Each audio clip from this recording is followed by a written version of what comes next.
Hello guys, I am Lalit Agarwal. Welcome to all on your own coding channel Code Freaks made by you made for you. So let's now start today's lead code problem. आज की lead code की problem क्या बोल रही है? अच्छा, before moving towards the problem ना 1 minute discussion for दोस्त जिनको ये प्रॉब्लम अच्छी समझ में आ चुकी है, जो खुद से ट्राई करना चाह रहे हैं. देखो, जो क्वेश्चन लिटरली बहुत ही ज्यादा इजी क्वेश्चन है. बस यहाँ पे एक चीज है जो कि छुपी हुई है, जिसका आपको पता होना बहुत ज्यादा जरूरी है. वो ये क्वेश्चन में एक साफ साफ कहना चाह रहा है कि जो भी अपने पास डुप्लीकेट्स हो सकता है बहुत सारे हों, लेकिन सपोज करो कि वन की अकरेंस अगर मेरे पास 3 टाइम्स आ रही है. ठीक है, I repeat my self. One की अगर अकरेंस मेरे पास 3 टाइम्स आ रही है और टू की अकरेंस मेरे पास 2 टाइम्स आ रही है.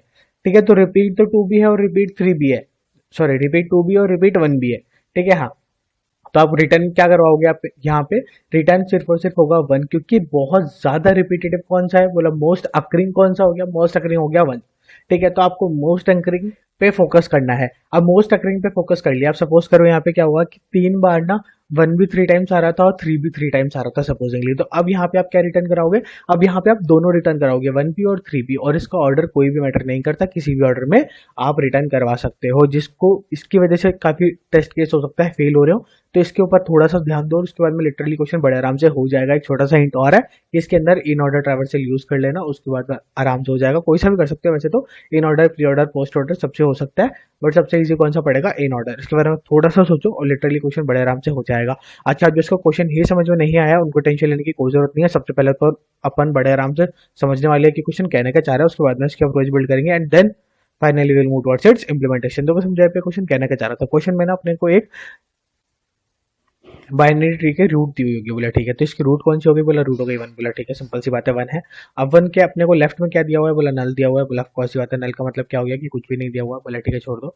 और राइट में अपने को क्या दिया हुआ है? बोला 2 दिया हुआ है. बोला ठीक है, बहुत बढ़िया. उसके बाद में फिर अपने को क्या दिया हुआ है?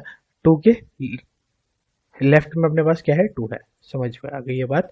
इसका मतलब कुछ ऐसा स्ट्रक्चर बन रहा है. बोला हाँ जी भी ऐसा स्ट्रक्चर बन रहा है, कहीं पे भी कोई दिक्कत वाली बात नहीं होगी. अपना भी ऐसा ही सेम स्ट्रक्चर बन गया. ठीक है, बहुत बढ़िया. अब इसमें से अपने को रिटर्न क्या करवाना है? इसमें से अपने को रिटर्न करवाना है कि मोस्ट अकरिंग एलिमेंट कौन कौन से हैं. तो बोला ये वाला तो सिर्फ 1 टाइम आ रहा था, ये वाला 2 टाइम्स आ रहा है.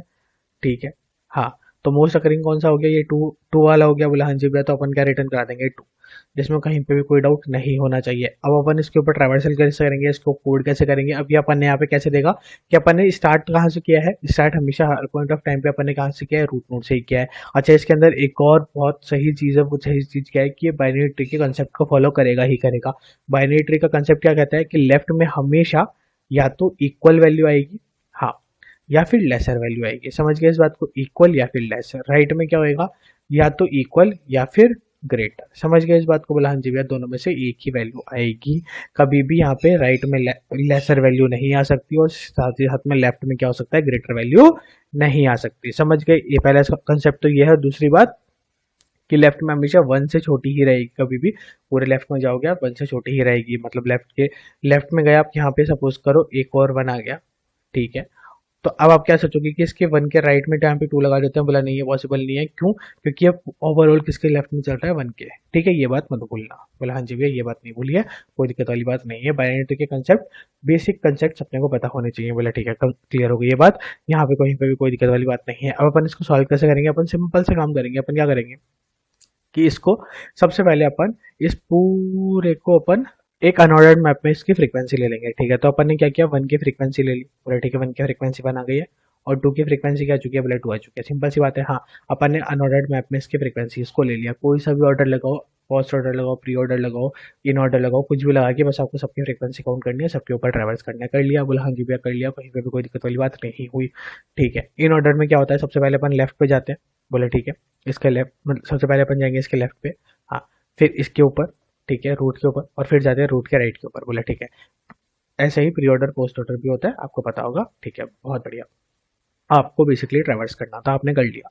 अब ट्रैवर्स करने के बाद में फिर क्या होता है? उसके बाद में आपको सिंपल सा काम करना है कि आपके पास में ये क्या आ चुकी है? फ्रीक्वेंसी आ चुकी है कि 1 कितनी बार आ रहा है? 1 टाइम आ रहा है. 2 कितने टाइम्स आ रहा है? बोले 2 टाइम्स आ रहा है. कोई दिक्कत वाली बात नहीं हुई.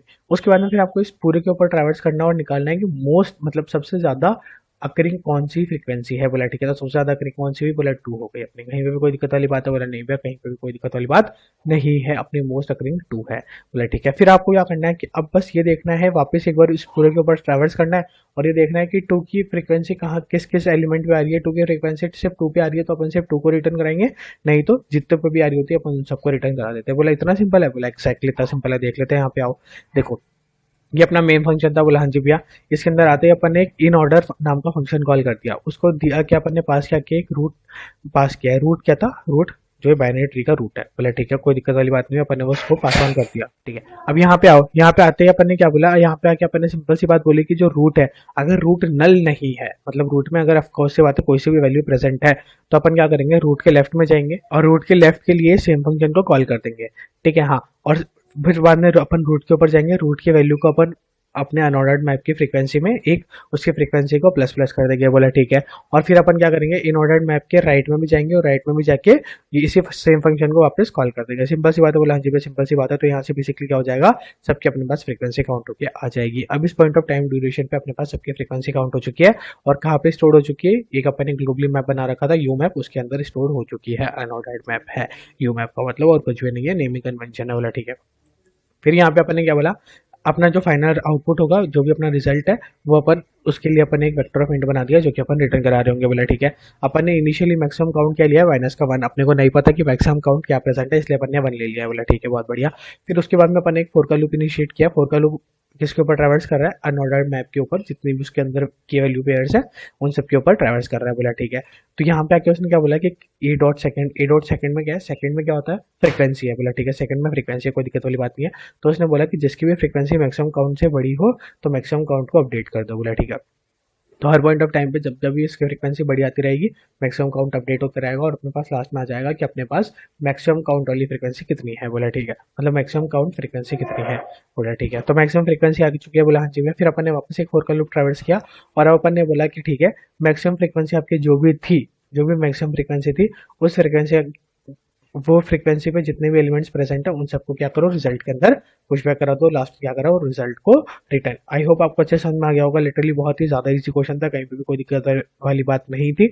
बस इसमें एक छोटा सा कॉन्सेप्ट यही था कि यहाँ पे अपने को पहले क्रिस्टल क्लियर नहीं हो रहा था कि अपने को कौन सा आउटपुट में रिजल्ट डिक्लेयर करना है। अगर अपने पास 3 भी है, मतलब एक एलिमेंट 3 बार रिपीट हो रहा है और एक एलिमेंट 2 बार रिपीट हो रहा है, तो ठीक है, वो चीज़ यहाँ पे क्लियर हो गई कि मोस्ट टाइम जो रिपीट हो रहा होगा उसी के अकॉर्डिंग अपने को सारे के सारे रिटर्न करवाने हैं। जैसे यहाँ पे एक और कंडीशन आई थी, वो कंडीशन ये क्या कह रही थी, सबमिशंस नहीं, डिस्क्रिप्शन, हाँ देखो यहाँ पे आओ, या वो अपने को कंडीशन क्या कह रही थी, वो कंडीशन अपने को ये कहना चाह रही थी कि देखो यहाँ पे सिर्फ 0 आया था और वो भी सिर्फ एक बार आया था, हाँ फिर भी अपने आउटपुट में 0 क्यों आया, क्योंकि अपनी मोस्ट अकरिंग फ्रीक्वेंसी यहाँ पे क्या हो गई, 1 हो गई, और 1 टाइम्स कौन कौन आ पा रहा था, बोला सिर्फ 0 आ रहा था 1 टाइम्स, तो अपन ने 0 को रिटर्न करवा दिया। सिंपल सी बात है, बोला हाँ जी सिंपल सी बात है, कोई पे भी कोई दिक्कत वाली बात नहीं होनी चाहिए। अच्छा बताओ इसकी स्पेस कॉम्प्लेक्सिटी और टाइम कॉम्प्लेक्सिटी क्या होगी, देखो यहाँ पे आओ। सबसे पहले आपने इन ऑर्डर चलाया है, इन ऑर्डर क्या हुआ, इन ऑर्डर नहीं किया पूरे के पूरे ट्री के ऊपर ट्रैवर्सल, तो ऑफ एन तो हो गई इन ऑर्डर की टाइम कॉम्प्लेक्सिटी, कहीं पे भी कोई दिक्कत वाली बात नहीं होनी चाहिए, बोला हाँ जी भैया। Unordered map worst time complexity में कितना जा सकता है, ऑफ एन, जहाँ पे अपने पास सारे के सारे यूनिक होंगे, बोला ठीक है। और ये भी कितना जाएगा, ऑफ एन, तो अपने पास ऑफ 3n हो गया, 3 अपना कोफिशिएंट को अपन देखते ही नहीं, बोला ऑफकोर्स सी बात है, तो ऑफ एन क्या होगी, अपनी टाइम कॉम्प्लेक्सिटी, कहीं पे भी कोई दिक्कत वाली बात नहीं होनी चाहिए।